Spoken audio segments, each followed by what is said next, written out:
T'as-tu déjà demandé quel est le plus grand acte de pouvoir que tu puisses accomplir pour toi-même?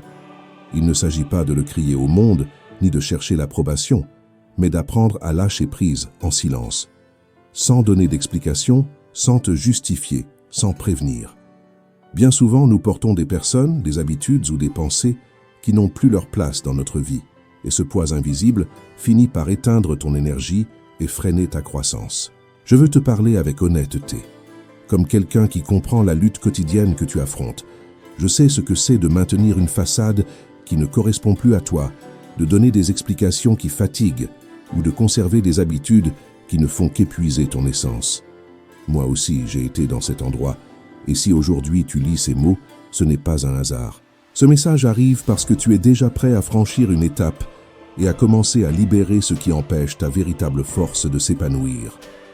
Il est temps d'une purification intérieure, silencieuse et puissante.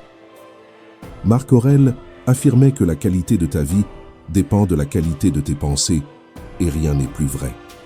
C'est pourquoi le premier pas consiste à te défaire de ce qui n'appartient plus à ton esprit ni à ton âme. Il s'agit de retrouver ce qui te renforce et de laisser partir ce qui ne fait que t'affaiblir. Parmi ces charges invisibles, l'une des plus lourdes est le rôle que tu as inventé pour plaire aux autres. Combien de fois as-tu souri alors que tu avais envie de crier? Combien de fois as-tu caché ton essence juste pour ne pas déranger? Ce personnage que tu as construit est une prison qui t'empêche de te sentir libre. Il est temps de le laisser derrière toi, sans peur, sans culpabilité ni rancune. Être authentique, c'est embrasser ta vérité et vivre avec cohérence, non pas soutenir des masques qui t'étouffent. Le philosophe Sénèque rappelait que la véritable richesse consiste à vivre en accord avec sa nature. Et ton essence n'a pas besoin de déguisement ni d'applaudissements extérieurs. En choisissant l'authenticité, certaines personnes s'éloigneront, mais les bonnes viendront. Car celui qui vit dans sa vérité ne cherche pas à s'intégrer. Il crée un espace unique où les autres peuvent trouver de l'inspiration. Un autre obstacle que tu dois apprendre à lâcher, c'est l'habitude de remettre à plus tard. Nous vivons comme si demain nous était garanti, mais la vérité est que nous n'avons que le présent. Nous repoussons des décisions, différons nos rêves, reportons des conversations nécessaires et même notre propre transformation.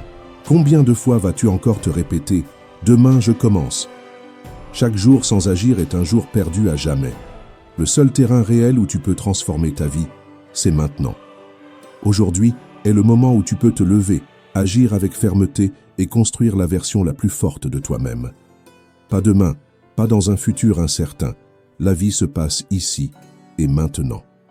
Épictète nous a appris que ce qui compte vraiment, ce n'est pas ce qui arrive, mais la manière dont nous réagissons. Lorsque tu choisis de rester immobile face à la vie, en réalité tu abandonnes. Profite de chaque jour, non pas parce que tout sera parfait, mais parce que c'est le seul que tu as à ta portée. La paresse se déguise en excuse, mais la discipline est celle qui transforme, comme celle d'un soldat qui connaît la vraie valeur de son temps. Une autre charge silencieuse, ce sont les chaînes du passé. Elles ne se voient pas toujours, mais elles attachent plus fort que le fer. Vieilles blessures, déceptions marquantes, erreurs qui font encore mal et souvenirs qui reviennent sous forme de colère ou de peur, tout cela, c'est ce que tu continues à porter. Mais le passé n'existe que dans ton esprit. C'est toi qui décides si tu l'entretiens ou si tu le laisses aller. Tu n'es pas ce qui t'est arrivé, ni les fautes que tu as commises. Tu es ce que tu fais aujourd'hui de cette expérience. Marc Aurèle disait que les obstacles deviennent le chemin. Tes blessures peuvent aussi devenir ton moteur, mais seulement si tu choisis de pardonner en silence, de remercier les leçons et d'arrêter de résister. La paix naît quand tu cesses de te battre contre ton histoire et que tu commences à construire ton présent. Il est aussi nécessaire de lâcher la dépendance émotionnelle. Personne n'est ici pour te sauver, te compléter ou remplir tes vides. Ce que tu cherches à l'extérieur de toi ne peut jaillir que de ton intérieur. T'accrocher à quelqu'un pour sentir que tu vaux est un piège de l'ego. Et plus tu apprends à te soutenir toi-même, moins tu auras besoin de dépendre des autres.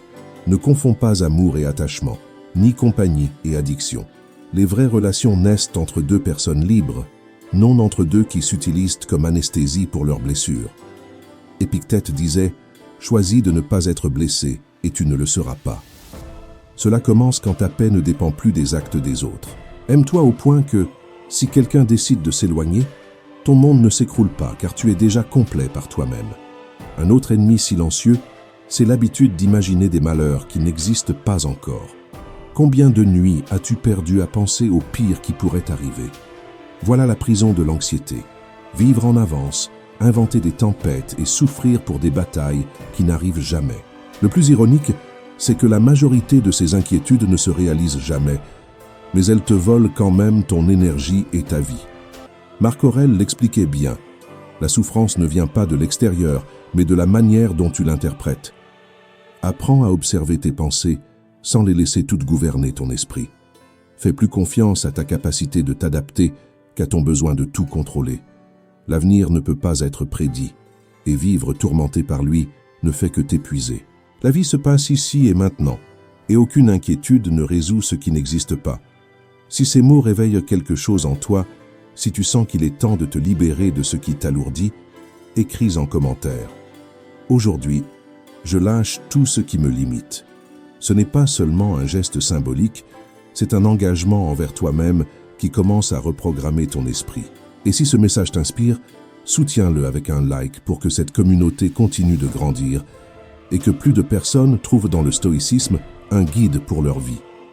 L'un des plus grands obstacles que tu dois apprendre à laisser derrière toi, c'est le ressentiment. Garder rancune, c'est comme boire un poison en espérant qu'il nuira aux autres, alors qu'en réalité, le seul détruit, c'est toi. Cette colère dévore ta paix, t'attache à de vieilles blessures et t'empêche d'avancer. Oui, il y a eu des moments injustes et des personnes qui t'ont blessé, mais tu n'es pas ici pour porter cela toute ta vie. Tu es ici pour te libérer. Pardonner ne veut pas dire justifier ni effacer ce qui est arrivé. Cela signifie lâcher le fardeau, arrêter de revivre ce qui appartient déjà au passé et abandonner le rôle de victime. Sénèque affirmait que plus courageux est celui qui maîtrise sa colère que celui qui vainc un ennemi. La véritable paix ne vient pas de l'extérieur. Elle apparaît quand tu décides que le passé ne volera plus un seul jour de ton présent. La haine ne fait que t'arracher du temps de vie. Pardonner est un acte d'amour de soi, non envers les autres, mais envers toi. Une autre erreur fréquente est de croire que le bonheur s'atteint comme s'il s'agissait d'un but final.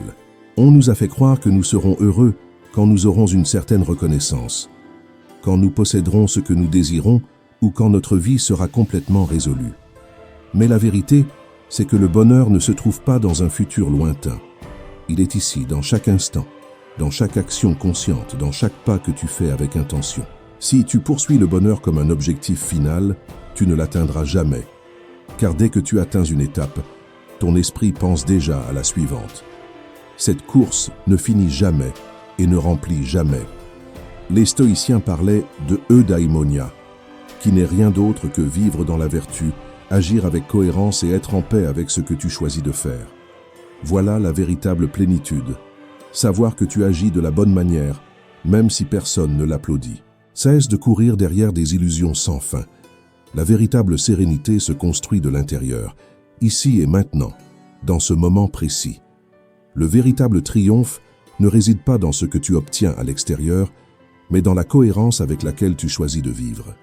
L'un des pas les plus importants vers cette force intérieure, c'est d'arrêter de te justifier. Combien de fois as-tu ressenti le besoin d'expliquer qui tu es, ce que tu ressens, ou les décisions que tu prends, simplement parce que les autres ne comprennent pas? Chaque justification est comme demander la permission d'exister, et tu n'es pas là pour ça. Ton chemin t'appartient, et ceux qui ne l'acceptent pas ont le droit d'avoir une opinion, mais pas celui de diriger ta vie. Épictète rappelait que la seule chose sous notre contrôle, ce sont nos actions, non pas ce que pensent les autres. Sois fidèle à tes principes, agis avec intégrité, et laisse ta conduite parler plus fort que n'importe quelle explication. La confiance en toi est liberté. Le doute constant est une chaîne. Un autre obstacle silencieux, ce sont les habitudes qui épuisent ton corps et ton esprit. Tu ne peux pas espérer avoir de la clarté intérieure si ton propre mode de vie te sabote. Mal dormir, manger par anxiété, passer des heures dans des distractions inutiles ou te parler avec mépris sont de petits pièges qui consomment ton énergie sans que tu t'en rendes compte. Ces habitudes paraissent confortables, mais en réalité, elles te volent ta vitalité et te font vivre à moitié. Et au fond, Tu sais déjà ce que tu dois abandonner. Tu n'as pas besoin de plus d'informations, tu as besoin de décision et de constance. Marc Aurèle, malgré qu'il fût empereur, prenait soin de son corps, entraînait son esprit et écrivait chaque jour pour se renforcer. Demande-toi, qu'es-tu en train de construire avec tes habitudes quotidiennes? Chaque discipline que tu cultives est un investissement dans ton avenir. Chaque mauvaise habitude que tu laisses derrière est un poids en moins sur ton chemin. Tu dois aussi te libérer du besoin de critiquer. Pointer du doigt ce que les autres font mal est facile, mais cela ne te fait pas grandir. Chaque fois que tu juges à l'extérieur, tu évites de te regarder à l'intérieur. Critiquer est une distraction qui cache tes propres manques. Épictète l'exprimait clairement. Ne gaspille pas ton énergie dans ce que font les autres. Occupe-toi de ce qui est entre tes mains. Au lieu de médire des autres, pratique l'auto-observation. Pose-toi des questions inconfortables. Où est-ce que je me trompe? Que dois-je améliorer? Quelle partie de moi j'ignore en me distrayant avec les fautes d'autrui? La critique ne transforme pas. L'honnêteté envers toi-même, oui. Le vrai changement commence quand tu te regardes avec courage et que tu travailles sur toi sans relâche. Si tu es arrivé jusqu'ici, c'est que tu as de la discipline, de la concentration et un désir sincère de grandir. Rien de ce que tu as lu n'est un hasard. Ici est ton espace, un lieu où ton progrès et ta force intérieure sont valorisés.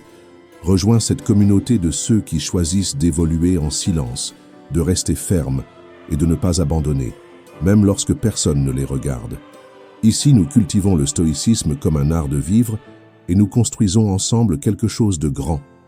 Souviens-toi, tu n'as pas besoin de bruit, seulement de décision. Tu n'as pas besoin de permission, seulement de volonté. Et tu n'as pas besoin que ce soit parfait, tu dois seulement commencer. On se retrouve dans la prochaine vidéo. Reste ferme, reste fort, reste éveillé.